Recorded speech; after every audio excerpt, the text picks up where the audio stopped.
পরিবর্তনের হাওয়া সব ক্ষেত্রেই। রাষ্ট্রের বিভিন্ন ক্ষেত্রে সংস্কার ভাবনা নতুন দিনের হাতছানি দিচ্ছে। পরিবর্তনের এই ঢেউ নাট্যাঙ্গনেও এসেছে। নতুন ভাবনা চিন্তা যুক্ত হচ্ছে বিনোদনের পরিসরে। এখন তো আমরা আছি অনলাইন অফলাইনের সেটে, এটা পার্ট 2 হচ্ছে।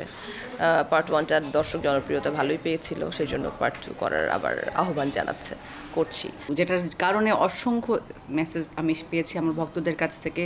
কণা চরিত্র, যেটা কণা চরিত্র এর আগেও করেছি 2 বছর আগে। কণা আর রন্টু ভাইয়ের স্টোরি, মানে মার্জুক রাসেল ভাই রন্টু, তাদের স্টোরিটা খুবই সুন্দর। এই মনে হয় তাদের মিল হবে, আবার এই মনে হয় তাদের বিচ্ছেদ হচ্ছে। ভাইয়া বুঝে শুনে আমাকে এরকম ক্যারেক্টার দেয় হয়তো আমার আরও ঝালাই করার জন্য আমাকে। নাটক সংশ্লিষ্টরা মনে করেন বৈষম্য দূর করায় প্রথম লক্ষ্য হওয়া উচিত। কলাকুশলীদের আর্থিক নিশ্চয়তা বিষয়টিতেও দিতে হবে বিশেষ নজর। একটা সময় আর্টিস্টদের মধ্যে কিছুটা সময়ের বিশৃঙ্খলা ছিল। সময় মতো আর্টিস্ট সেটে আসলে রাত হয়ে যায় কাজ করতে।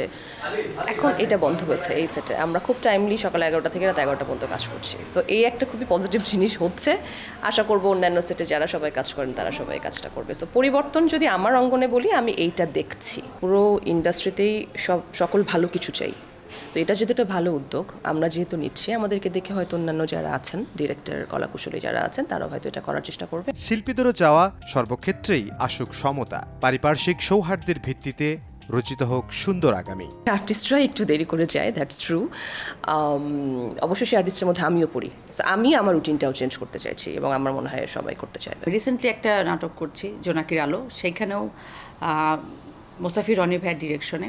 আর এর আগেও 2টা করছিলাম, একটা হচ্ছে গোলমাল এবং চিটার অ্যান্ড জেন্টলম্যান। তাদেরও নিয়মানুবর্তিতা অনেক সুন্দর, তারাও টাইমিং মেনটেন করে কাজ করে। এছাড়াও নতুন যেগুলোতে আমি কাজ করছি, এই যে সাগর ভাইয়ের সেটেও, তারা টাইমটাকে খুব প্রাধান্য দিচ্ছে। সেটা হতে পারে অনেক সিনিয়র আর্টিস্ট এবং জুনিয়র আর্টিস্ট, সবাই একটা নির্দিষ্ট টাইমে আমরা সেটে উপস্থিত হচ্ছি। এখন বৈষম্য শব্দটা অনেক খুব স্ট্রংলি আসতেছে। এইটা দূর করার ট্রাই তো আমি বললাম যে আমরা কিন্তু শুরু থেকে করছি, করে আসতেছে বহু বছর যাবৎ। প্রধানত হচ্ছে যে কাজের সময়সূচিটা আমরা কোনো দিনই টাইমলি কাজ করতে পারি না। আমাদের একটা প্রবলেম আছে, যদিও এটার প্রধান কারণ রাত হয়ে যায়।